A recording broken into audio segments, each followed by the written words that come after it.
Salve, salve galera! Tudo bem com vocês? Eu e o meu amiguinho aqui de baixo, o meu mascotinho, estamos aqui para mais uma videoaula e nesta videoaula de hoje nós vamos estudar os gases. Inicialmente eu faço aqui uma pergunta. Você já parou para pensar se existe diferença entre o conceito de gás e vapor? Gás e vapor são a mesma coisa ou são coisas distintas? Para que possamos conceituar gás e vapor, é necessário a gente falar sobre uma grandeza física chamada temperatura crítica, que é uma característica de cada substância. Temperatura crítica nada mais é do que uma temperatura ao qual, acima deste valor, o gás ele não pode ser liquefeito, por mais pressão que a gente faça sobre ele. Nesse slide número 3, a gente tem uma tabela aqui com vários valores de temperaturas críticas de várias substâncias. O nitrogênio, por exemplo, tem uma temperatura crítica de menos 147 graus Celsius. Ou seja, na temperatura ambiente, a 20 graus Celsius, por exemplo, o nitrogênio ele está na forma de gás. Por quê? Porque a temperatura que ele se encontra é bem superior à temperatura crítica. Então, gás é uma substância que na fase gasosa ela se encontra em temperatura superior à sua temperatura crítica. E por isso, gente, ela não pode ser liquefeito por uma simples pressão isotérmica. Ou seja, você pode morrer apertando, morrer comprimindo aquele gás, que jamais ele será liquefeito. Então, olha aqui nesta figurinha. Aqui nós temos um modelo de gás ideal. Por mais pressão que a gente faça, ele não vai ficar líquido. Por quê? Porque a temperatura da substância ela é muito maior do que a temperatura crítica. No caso, o nitrogênio, menos 147 graus Celsius. Então, aqui a gente diz que nós temos um gás. Como a gente pode, então, liquefazer um gás? De que forma eu poderia liquefazer, por exemplo, o nitrogênio? Bom, uma das formas é simplesmente diminuindo a temperatura dele, né? Então, fazendo a redução da temperatura, esse nitrogênio que está na forma gasosa, ele poderá ser liquefeito. Para que a gente possa liquefazer, por exemplo, o nitrogênio, a gente tem que baixar a temperatura até menos 196 graus Celsius. Uma segunda maneira seria baixar a temperatura do nitrogênio um pouquinho menos que a temperatura crítica e posteriormente fazermos pressão. Aí uma combinação da redução de temperatura com a pressão, a gente consegue liquefazer o nitrogênio. Na inseminação artificial, pessoal, se utiliza o nitrogênio para fazermos a conservação do sêmen. No caso aqui, a inseminação artificial de bovinos.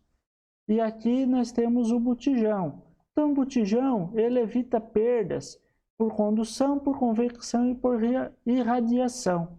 A forma como ele é construído, então, ele se assemelha a uma garrafa térmica, ele é feito com parede onde tem vácuo, então aqui existe vácuo entre essas paredes, e também existem folhas aqui, ó, folhas de alumínio e lã de vidro, e eles vão fazer um bom isolamento térmico.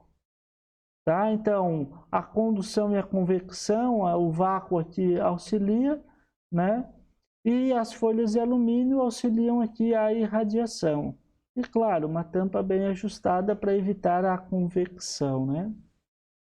Aqui dentro, ó, existe esses compartimentos aqui, os nomes estão aqui, tá, gente? São os racks, né, e as canecas, onde ficam armazenadas as palhetas do sêmen bovino. Portanto, se algum dia vocês, como técnicos agrícolas, manusearem aqui esses materiais genéticos, Cuidado que o nitrogênio líquido está a uma temperatura de 196 graus negativos. Portanto, pode haver queimaduras. E retornando, o que seria um vapor? O vapor é uma substância que na fase gasosa ela se encontra em temperatura inferior à sua temperatura crítica e por isso pode ser liquefeito simplesmente por pressão isotérmica. Por exemplo, vapor d'água. A água, quando ela é aquecida, ela se transforma em vapor. E esse vapor pode ser liquefeito por pressão isotérmica, ou seja, você pressurizar aquele vapor e transformá-lo diretamente em líquido. Vamos voltar aqui à tabela e mostrar para vocês. Olha, a água, a temperatura crítica é 374 graus, então o vapor estaria a 120. Então, como o vapor está com uma temperatura menor do que a crítica, ele pode ser liquefeito por pressão.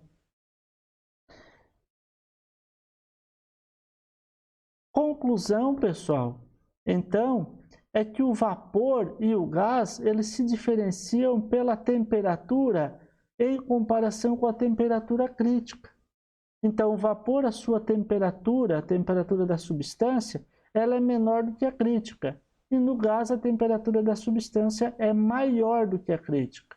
E aí eles podem ser liquefeitos ou não através de uma compressão isotérmica. Também temos aqui nesse estudo dos gases os diagramas de fase. O que são esses tais diagramas de fase? Bom, são gráficos como esse que nós temos aqui no slide número 9. São diagramas que mostram em que estado físico a matéria se encontra em determinadas condições de pressão e temperatura.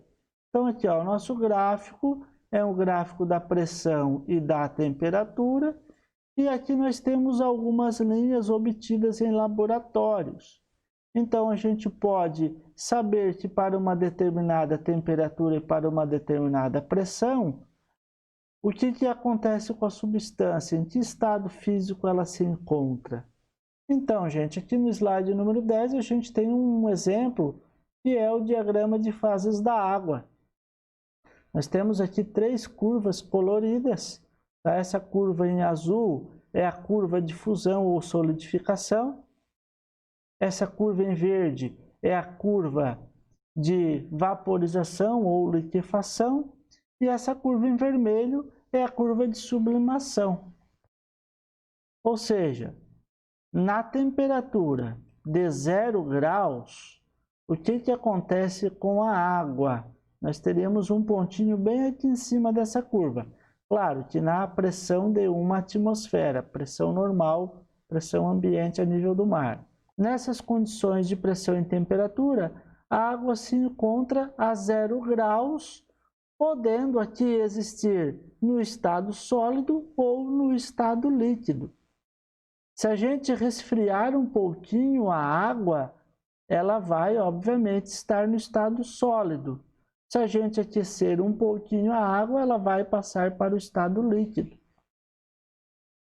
À medida que a água atingir os 100 graus, ela poderá também existir na forma líquida e na forma gasosa. Então, ela poderá existir nas duas formas ao mesmo tempo. De tal forma também que se a gente resfriar, nós vamos ter o estado líquido e se a gente aquecer, a gente vai ter o estado gasoso. Claro que o estado gasoso, até a temperatura crítica, essa água ela estará no estado de vapor. Se nós aquecermos além da temperatura crítica, essa água estará se apresentando na forma de gás. Lembram, a temperatura crítica é um valor de cada substância. No caso, a água, o valor é 374 graus. E como eu falei anteriormente, a água ela poderia passar diretamente do estado sólido para o estado gasoso. Olha só, se ela estivesse aqui numa determinada condição de pressão, Se a gente aquecer essa água, ela vai direto do sólido para o gasoso. Mas, claro, tem que ter uma condição de pressão aqui, né, para que isso ocorra. E um outro ponto interessante também é esse pontinho de roxo aqui, ó, bem aqui no centro do nosso gráfico. O que é esse pontinho de roxo aqui, onde tem o cruzamento das três curvas? Isso aqui chama-se ponto triplo. Nessa condição de pressão, que é 0,006 atmosfera e 0,01 graus Celsius, a água ela coexiste nos três estados físicos da matéria ao mesmo tempo. Ela vai estar no estado sólido, líquido e gasoso. Então esse ponto é chamado ponto triplo. É somente para essa temperatura que acontece isso com a água. Todas as demais substâncias têm os seus gráficos, têm os seus diagramas, né? Não vão ter bem esta aparência, mas o entendimento é o mesmo. Aqui nesse slide número 11, mostra para a gente, por exemplo, numa determinada condição aqui, num determinado ponto A, a gente teria uma temperatura e nós teríamos uma pressão. Para essa condição de pressão e temperatura, a substância ela se encontra no estado sólido. Aqui ao lado, então. Ó. Aqui no ponto B, como está bem na curva de fusão, a substância ela poderá existir no estado sólido e líquido ao mesmo tempo. Aqui no ponto C, a substância ela vai estar no estado líquido somente. Aqui no ponto D, ela está sobre a curva, ela vai coexistir, né, em dois estados, no líquido e no gasoso. Claro que aqui o gasoso ele vai se apresentar na forma de vapor. No ponto E, a substância estaria no estado gasoso, na forma também de vapor. E no ponto F, a substância estaria no estado gasoso, porém na forma de gás. Gente, então, o diagrama de fases, ele serve para que a gente possa, à medida que a gente saiba a pressão e a temperatura, saber em que fase a substância se encontra. Dando sequência ao estudo dos gases, nós vamos ver agora que todo gás ele possui grandezas macroscópicas que são chamadas de variáveis de estado. Ou seja, todo gás ele tem algumas características físicas, como volume, temperatura e pressão, na qual são chamadas de variáveis de estado físico. Tá? Então, a função dessas variáveis é descrever a situação momentânea do gás, como ele se encontra em determinado instante de tempo. E quando a gente altera essas variáveis, a gente diz que o gás sofreu uma transformação gasosa.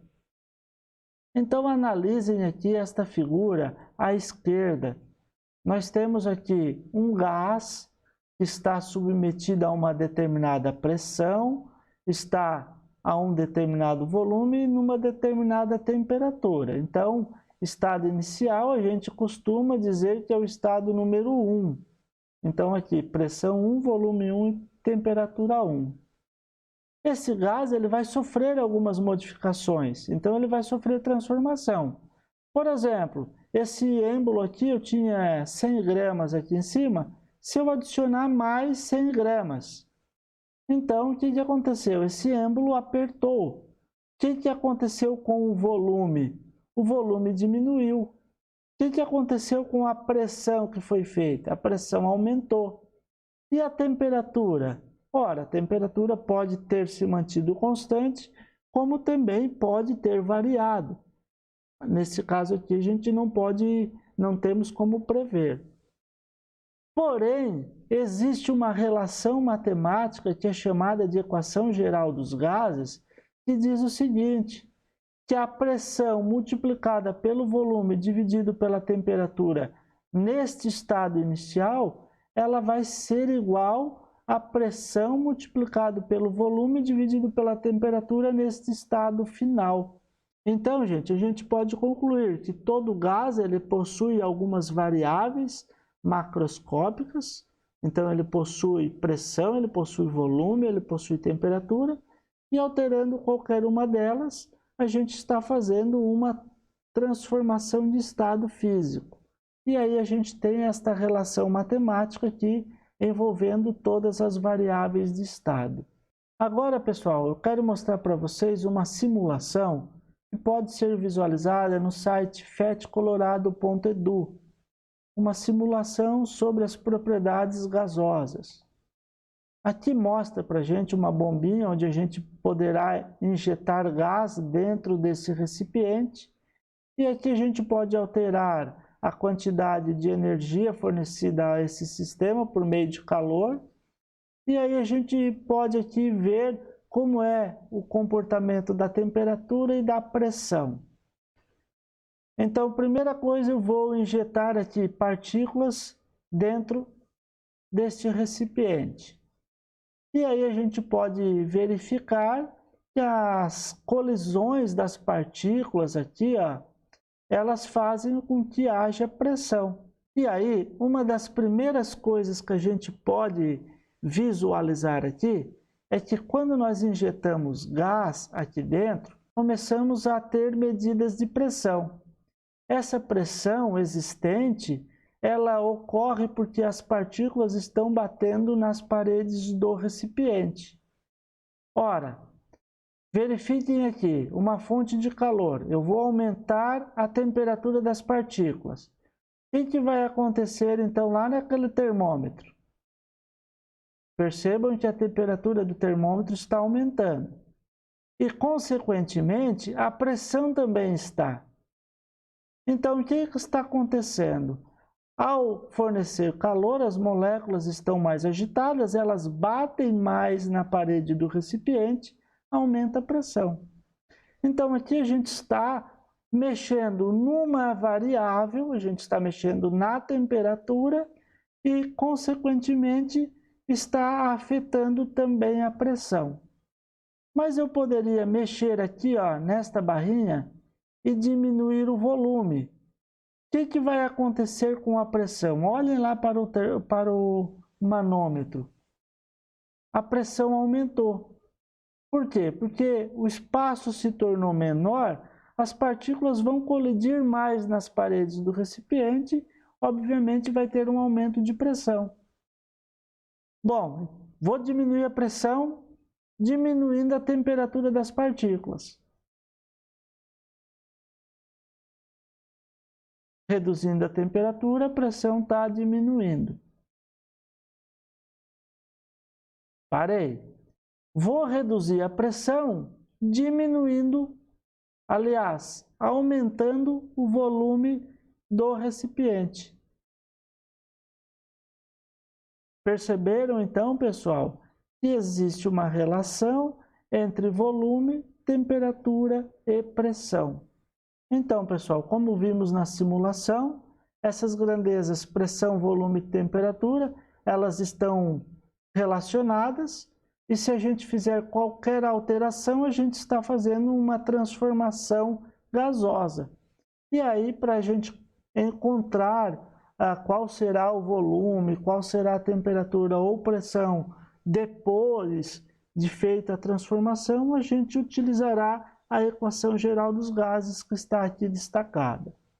Faço um destaque especial aqui, pessoal, para o caso da temperatura. Percebam que a temperatura aqui está no denominador. O que aconteceria se a temperatura fosse zero? Matematicamente, daria para dividir algo por zero? Não, né? Não tem solução. Por isso, nós não poderemos usar a temperatura, quando trabalharmos com essa equação matemática, na escala Celsius. Nós teremos que trabalhar com a escala Kelvin, para evitar termos valor de temperatura zero. Ou seja, somente na escala Kelvin nós não teremos esse problema de ter aqui valores de temperatura zero, porque na escala Kelvin o zero é zero absoluto. Aí esta relação não seria válida.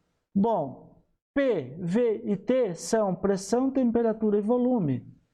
Tá? E essas grandezas físicas, elas possuem algumas unidades. Por exemplo, pressão nós temos atmosfera, nós temos libra força por polegada quadrada, nós temos o Pascal, que é a mesma coisa que Newton por metro quadrado. A temperatura, obviamente, então já foi dito aqui em cima, a gente tem que usar na unidade Kelvin. E o volume, a gente pode encontrar volume em litro, em centímetro cúbico, em metro cúbico. Mas então, qual é a unidade que nós temos que utilizar? Gente, não tem uma unidade específica, a não ser a unidade de temperatura que precisamos usar em Kelvin. E para que a gente utilize a temperatura em Kelvin, a transformação é dada por temperatura em Kelvin igual a temperatura Celsius mais 273.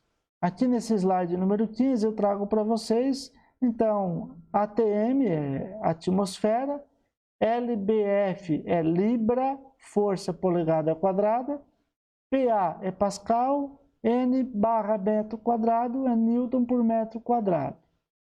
1 Pascal equivale a 1 Newton por metro quadrado, tá, gente? E a unidade de pressão no sistema internacional é o Pascal ou o Newton por metro quadrado.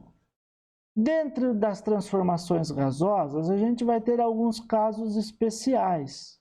Se a gente fizer alguma transformação gasosa e, por exemplo, a temperatura do início e a temperatura do fim se mantiver constante, a gente vai dizer que esse tipo de transformação foi uma transformação isotérmica.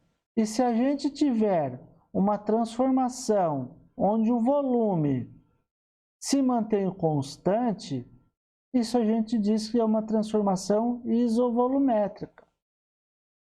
Se nós tivermos uma transformação onde ocorre que a pressão no início será a mesma que a pressão no fim, nós vamos ter uma transformação isobárica.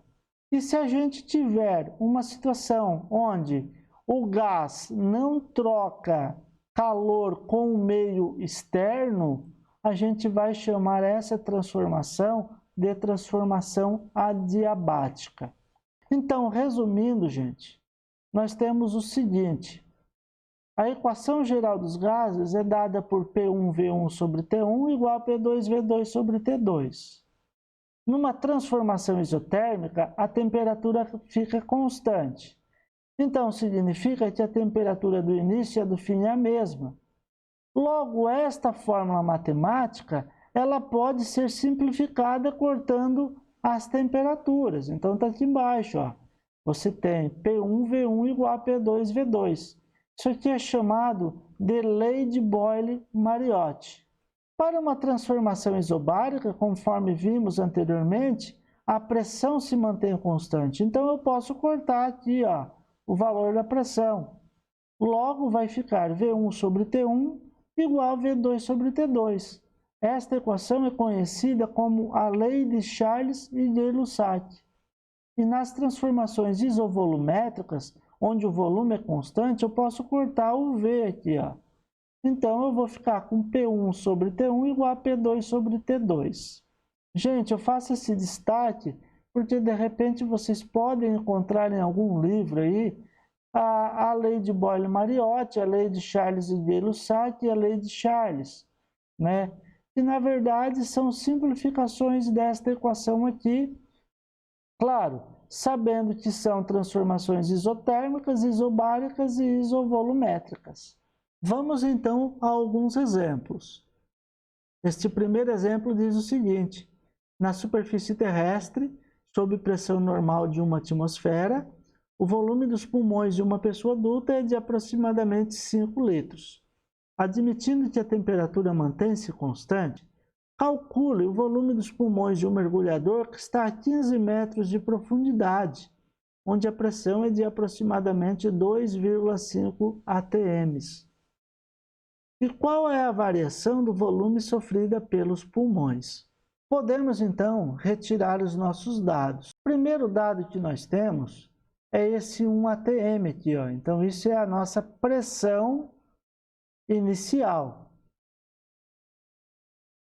O segundo dado que nós temos é o volume dos pulmões da pessoa adulta, que é 5 litros. Então, isso aqui é o volume inicial, volume 1.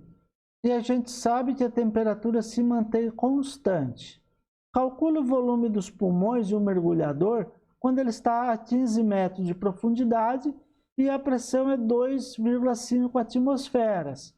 Está aqui, ó, a pressão 2,5. Esse valor de 15 eu não vou anotar porque ele não vai nos auxiliar. Ele só serviu para a gente estimar quanto que era a pressão exercida pela água naquela profundidade de 15 metros. Então, o que o problema está perguntando? Qual o volume dos pulmões? Então, é o volume final. E a variação de volume sofrida pelo pulmão, quando dentro e fora d'água. Vamos à solução. Os dados estão aqui, a gente sabe que a equação geral dos gases é dada por P1V1 sobre T1 igual a P2V2 sobre T2. Então, eu tenho pressão, eu tenho volume no início, X2, e a temperatura ela se mantém constante. Então, a temperatura do início e do fim vai ser a mesma. E eu sei a pressão do número 2 aqui. Só resta para a gente, então, saber qual o valor de V2. Logo, então, pessoal, eu posso cortar a temperatura no início e no fim, porque são iguais, a temperatura manteve-se constante, e substituir aqui ó, o valor de P1 por 1, o valor de V1 por 5, o valor de P2 por 2,5, e encontrar esse V2. Ora, gente, eu estou aqui usando as unidades, mas vocês percebam o seguinte, que a atmosfera aparece aqui dos dois lados, ó. Se aparece dos dois lados, eu posso cortar. Sobra 1 vezes 5, que é 5. E o 2,5 que está multiplicando, ele passa para o outro lado dividindo. Então, 5 litros dividido por 2,5 dá um volume final de 2 litros. Então, pessoal, a gente sabe que se dentro d'água o volume dos pulmões era de 2 litros e fora d'água o volume dos pulmões era de 5 litros, ocorreu então uma variação de volume igual a quanto? Bom, basta pegar o 2 e subtrair de 5. Teve uma redução, por isso o sinal negativo aqui, de 3 litros. Exemplo número 2. Um gás ideal, a uma pressão de 100 atmosferas e temperatura de 50 Kelvin, sofre uma transformação isovolumétrica, atingindo uma temperatura de 10 Kelvin. Sua pressão final será de quanto? Bom, quais são os dados que nós temos? Esses 100 atm é a pressão inicial e essa temperatura de 50 Kelvin é a temperatura inicial. O gás vai sofrer uma transformação, essa transformação é isovolumétrica, então aqui o volume vai manter constante, e depois disso a temperatura vai se tornar 10 Kelvin. Então a temperatura final ela vai diminuir aqui. Qual será a pressão final? Bom, então P2 é o que nós queremos encontrar, sabendo, obviamente, que o volume se mantém constante, porque é uma transformação isovolumétrica. Com base nesses nossos dados, e sabendo que a fórmula é P1V1 sobre T1 igual a P2V2 sobre T2, nós vamos poder cortar os volumes, porque a gente sabe que o volume é constante. A nossa fórmula então fica P1T1 igual a P2T2. E aí, substituindo os nossos valores conhecidos dentro dessa equação, vamos ter pressão 1, 100 atmosfera, temperatura 1, 50 Kelvin, pressão 2 dividido por 10 Kelvin, que é a temperatura 2. Ora, gente, Kelvin aqui e aqui a gente pode cortar. Além disso, a gente ainda pode cortar aqui mais um zerinho. 50 vai ficar 5 e 10 vai ficar 1. Então, teremos 100 atm dividido por 5 igual a P2 dividido por 1. E aí, óbvio, 100 dividido por 5 é 20. P2 dividido por 1 é o próprio P2. Logo, a pressão vai ser de 20 atmosfera. A resposta do problema é a letra B. O terceiro exemplo, gente, diz para a gente assim: um gás ideal sofre as transformações 1, 2 e 3 indicadas no diagrama da pressão em função do volume. Esse diagrama é dado aqui nesta figurinha à direita. As transformações 1 e 2 são respectivamente. E aí a gente precisa olhar que tipo de transformações nós temos aqui para assinalar a resposta correta. Esse é um exercício teórico. Então, a gente precisa olhar aqui para a transformação 1 e entender o que está acontecendo aqui. No gráfico, a gente pode perceber que há uma redução de pressão, porém, o volume se mantém sempre o mesmo. Então, aqui é uma transformação isovolumétrica. Então, eu posso ter como resposta isovolumétrica, isovolumétrica e isovolumétrica. Pode ser letra B, D e E. Agora, analisando o que ocorre aqui na transformação 2. Daqui para cá, o aumento é de volume. Se a gente olhar aqui no gráfico, a pressão vai ser sempre a mesma. Então, aqui se trata de uma transformação isobárica. Então, isobárica somente aqui é que temos. Logo, este problema, a resposta correta é a letra B. A transformação 1 é uma transformação isovolumétrica e a transformação 2 é isobárica. Porque na 1, quem se mantém constante é o volume, e na 2, quem se mantém constante é a pressão. Aqui no exemplo número 4, diz o seguinte: um balão de borracha continha 2 litros de gás hélio a uma temperatura de 27 graus Celsius, com uma pressão de 1,5 atm. Nós temos aqui, então, os volumes inicial, temperatura inicial e a pressão inicial. Esse balão escapuliu e subiu. À medida que o balão foi subindo, a pressão foi diminuindo e, por isso, o volume foi aumentando. Quando o volume atingiu 6 litros, ele estourou. A temperatura do ar naquela altura era 7 graus.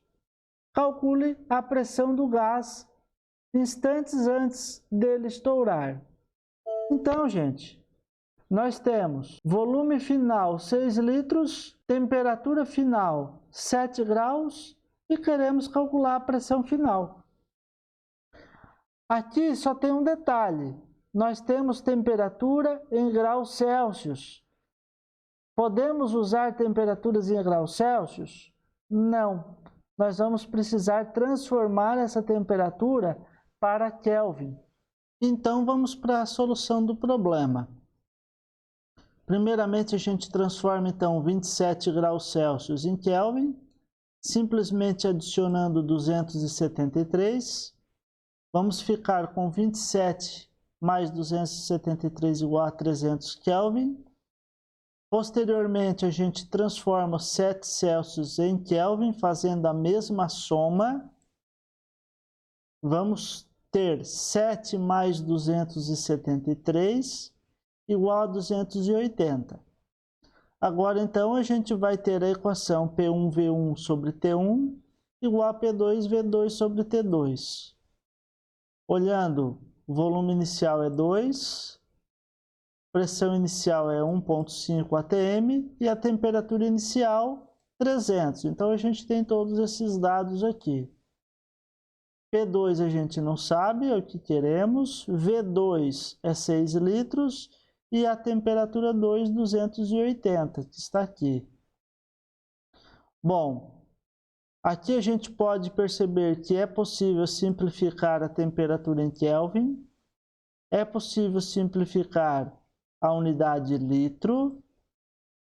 Vamos ficar apenas com a unidade atmosfera.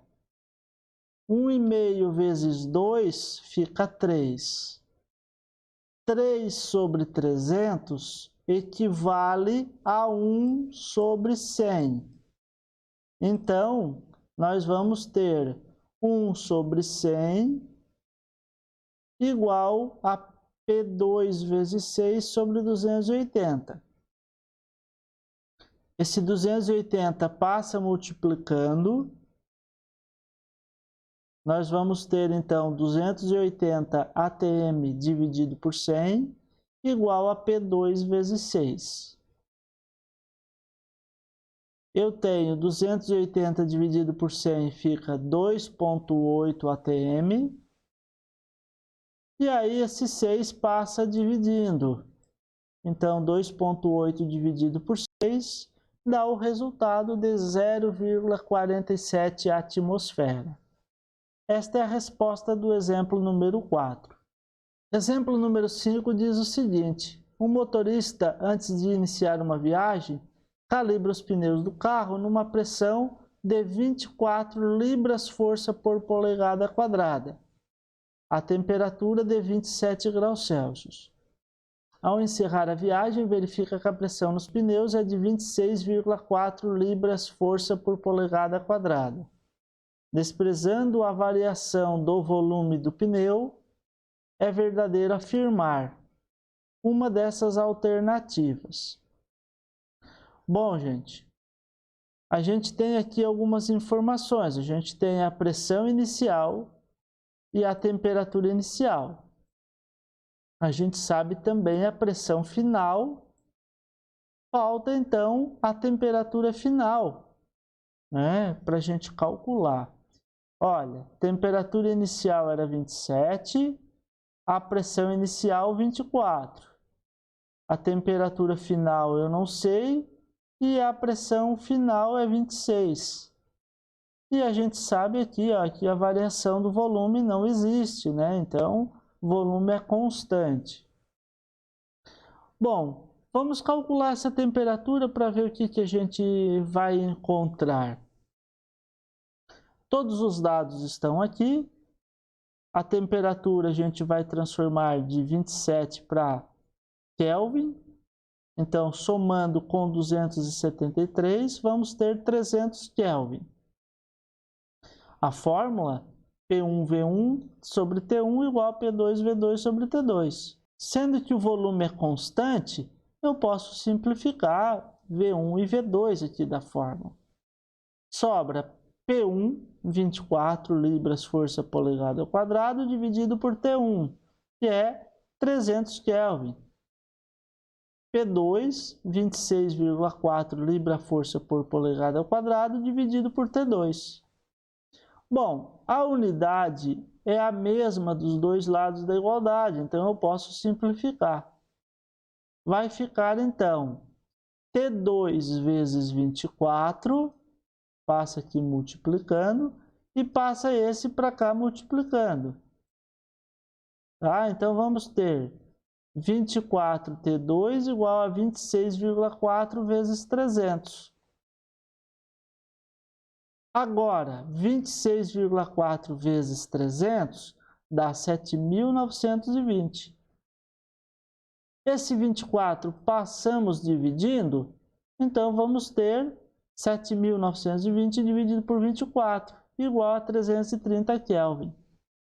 Bom, esse 330 Kelvin, na unidade Celsius, o que dá isso? Bom, de Kelvin para Celsius eu vou fazer uma subtração, ou usar a mesma fórmula, né? Então aqui é 330 A temperatura em Celsius nós queremos, basta pegar esse 273 e passar para o outro lado da igualdade, subtraindo. Então, 330 menos 273 igual a TC. Logo, a temperatura em Celsius vai ser 57 graus. Qual é a resposta correta, então? Vamos retornar ao problema. O problema estava dizendo, então, na letra D, que a temperatura dos pneus no final da viagem é 57 graus Celsius. Solucionado o nosso problema, gente. E para concluir nossa videoaula de hoje, só vou falar mais sobre 2 pontos a respeito dos gases. Primeiro, os gases eles são constituídos por partículas em movimento aleatório. Nós vimos ali na simulação do site PET, né? As partículas possuem tamanhos desprezíveis em relação ao espaço que ocupam. Os choques entre as partículas e as paredes do recipiente são completamente elásticos, ou seja, as partículas não perdem velocidade nos choques. Não existem forças de atração entre as partículas. E, por fim, a pressão exercida pelo gás dentro do recipiente é decorrente dos choques, das colisões que as partículas têm com a parede do recipiente.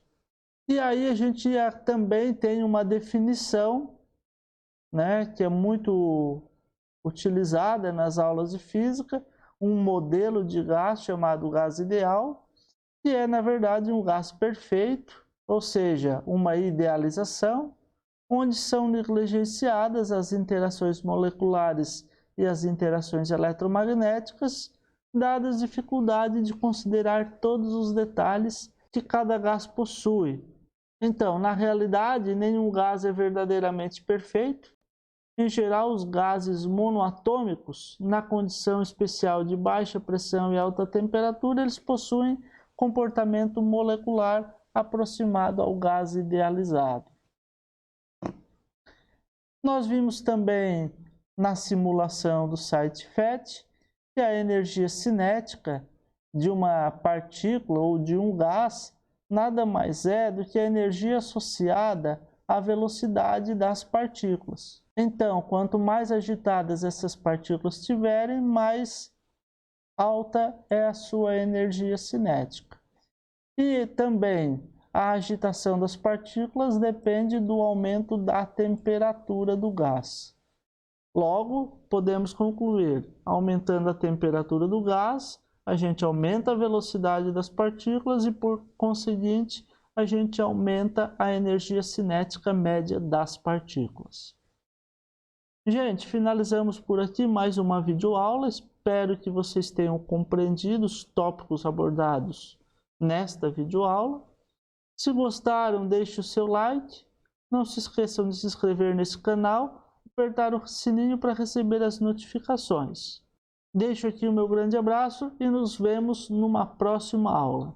Tchau, tchau!